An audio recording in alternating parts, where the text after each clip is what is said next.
Halo rekan-rekan Wijaya Training, kembali lagi di pelatihan kita. Kali ini kita akan membahas tentang mekanika untuk arsitektur.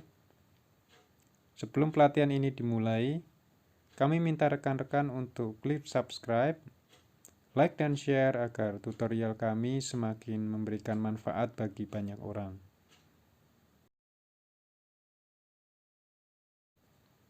Pada pengantar mekanika arsitektur kali ini, ada beberapa hal yang akan kita bahas.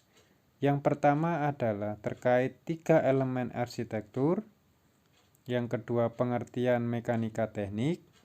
Yang ketiga, hubungan arsitektur dan mekanika. Kemudian, satuan-satuan yang digunakan. Kelima, terkait konsep pembebanan. Yang keenam, konsep tentang tumpuan. Yang ketujuh, tentang teori kesetimbangan gaya. Dan yang terakhir, tentang pengertian statis tentu dan statis tak tentu. Yang pertama, kita akan bahas tentang 3 elemen arsitektur. Menurut Vitruvius, ada 3 elemen arsitektur yang saling berhubungan. Yang pertama terkait firmitas, kedua utilitas, dan yang ketiga adalah venusitas. 3 hal ini saling berhubungan satu sama lain yang membentuk elemen arsitektur. Firmitas atau kekuatan, utilitas berhubungan dengan fungsi, dan venusitas berhubungan dengan keindahan. Kalau kita bahas tentang elemen kekuatan, maka kita akan membahas tentang analisa struktur bangunan. Dan jika kita bicara tentang analisa struktur bangunan, maka kita akan belajar tentang ilmu yang dinamakan dengan mekanika teknik. Mekanika teknik adalah ilmu yang mempelajari tentang perubahan-perubahan yang perlu diantisipasi oleh elemen struktur bangunan atas gaya-gaya dan beban yang bekerja pada elemen struktur tersebut.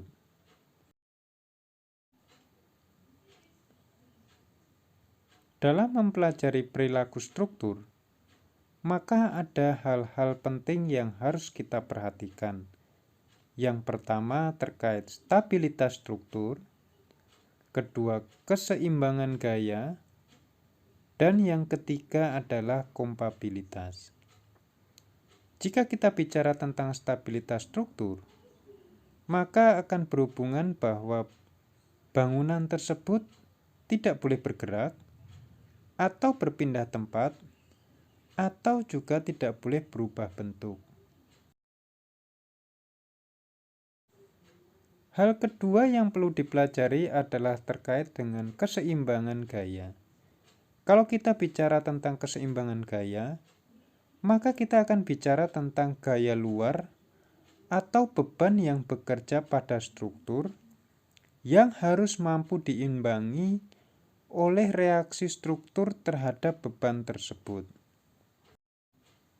Yang ketiga adalah kompabilitas. Di sini kita akan bicara tentang gaya-gaya yang bekerja pada struktur dengan jenis tumpuan dan juga bentuk strukturnya. Selanjutnya kita akan belajar tentang hubungan antara arsitektur dan mekanika. Hal ini bisa kita lihat pada gambar arsitektur berikut. Kalau Anda lihat, pertanyaan yang akan muncul adalah, apakah desain arsitektur bangunan tersebut itu aman atau tidak? Bangunan struktur yang aman harus ditunjang oleh komponen-komponen struktural yang juga harus mumpuni. Komponen struktural tersebut harus dianalisa dan diperhitungkan gaya dan beban yang terjadi dengan mekanika teknik.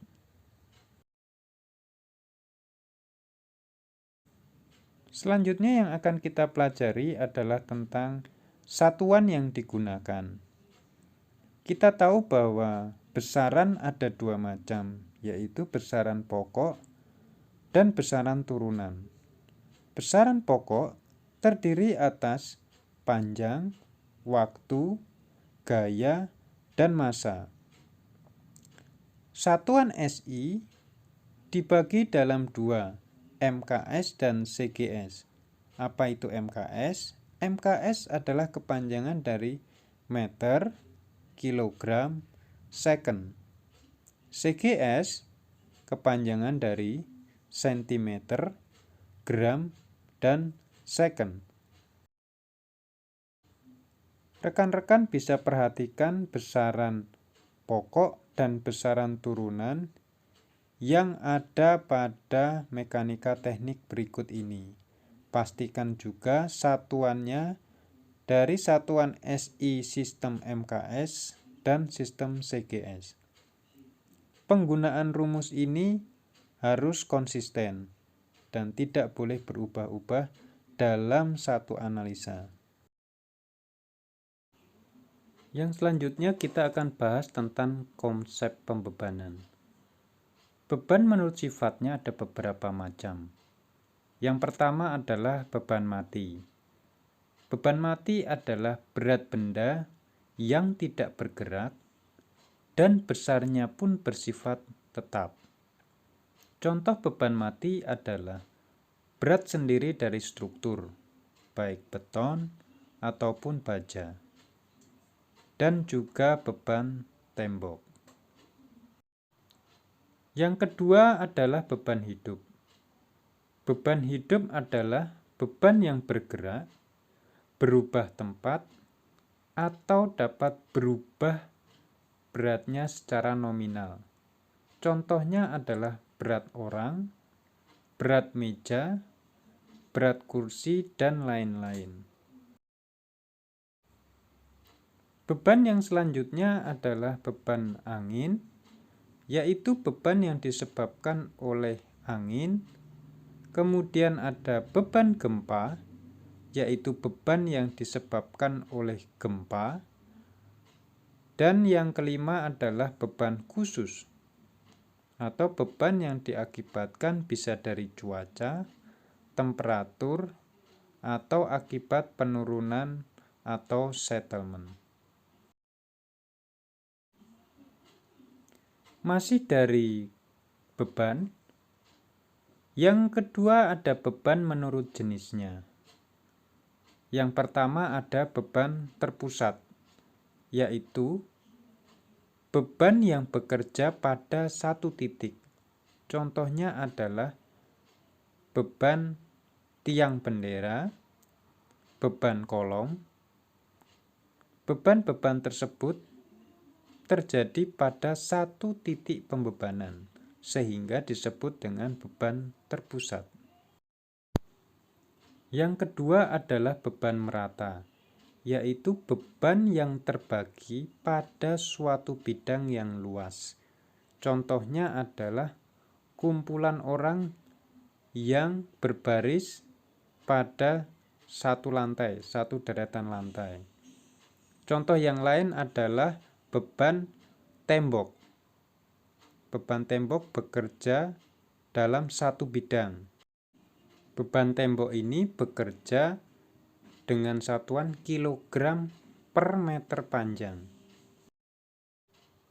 Ketiga ada beban tidak merata, di mana beban tersebut terbagi bisa dalam bentuk segitiga atau trapesium.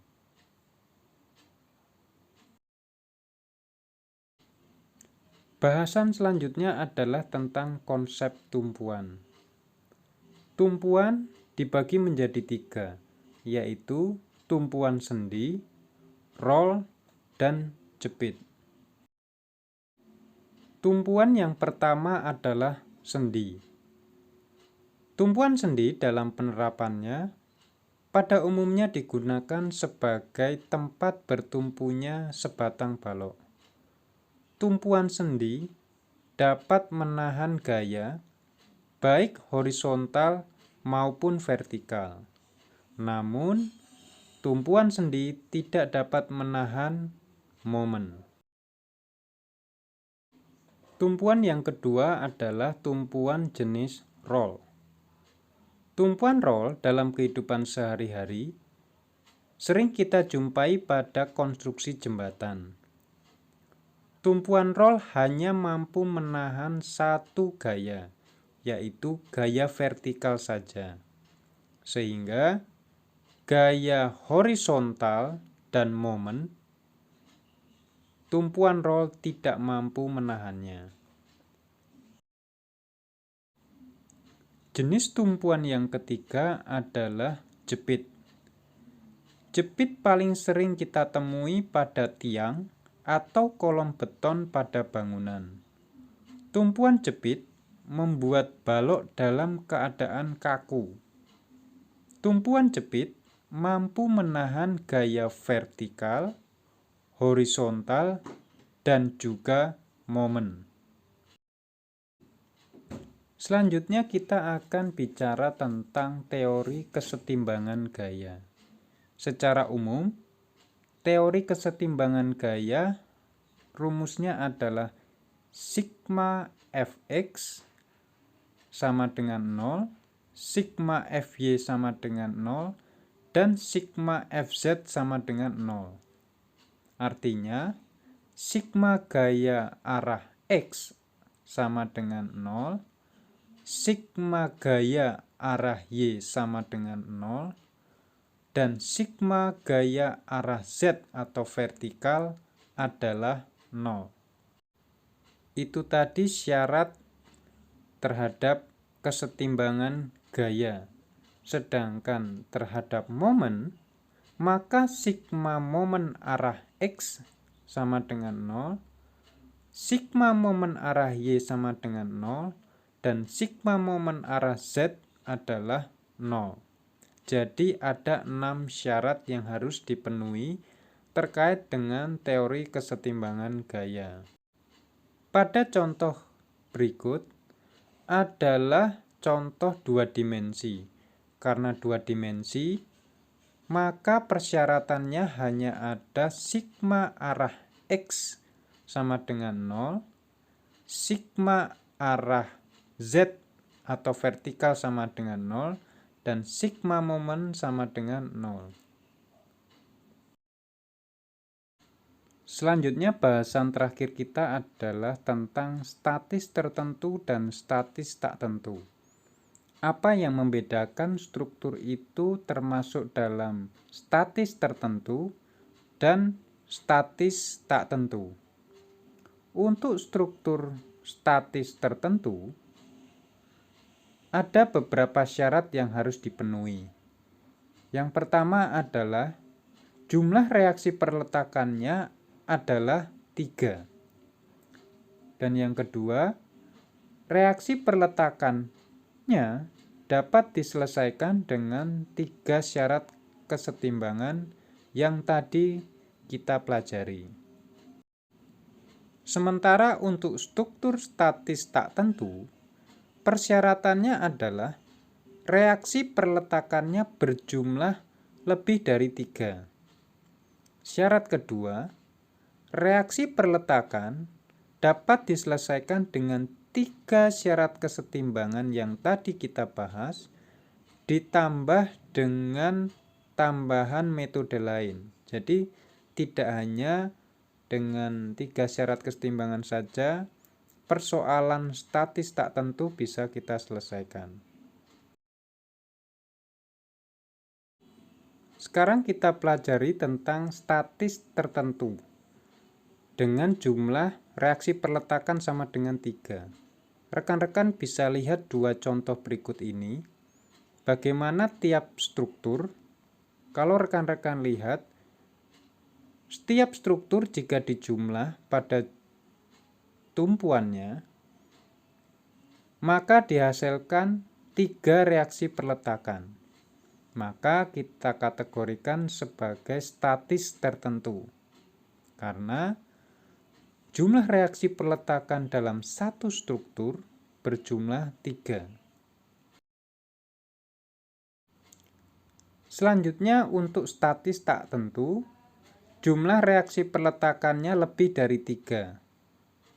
Rekan-rekan jika lihat pada contoh soal di bagian kiri, jika rekan-rekan jumlahkan, reaksi peletakannya berjumlah 4. Maka kita kategorikan dengan statis tak tentu dengan kategori 1. Kategori 1 didapat dari mana? Didapat dari jumlah reaksi perletakan dikurangi 3. Jadi 4 dikurangi 3, maka hasilnya adalah 1, maka dikategorikan sebagai statis tak tentu kategori 1. Jika rekan-rekan lihat pada contoh di sebelah kiri, rekan-rekan lihat bahwa dalam satu struktur dijumlahkan maka didapat reaksi perletakan adalah 8. Karena di atas 3, maka tergolong statis tak tentu. Kategori berapa? Kategori 8 dikurangi 3 sama dengan 5. Sehingga masuk dalam statis tak tentu kategori 5.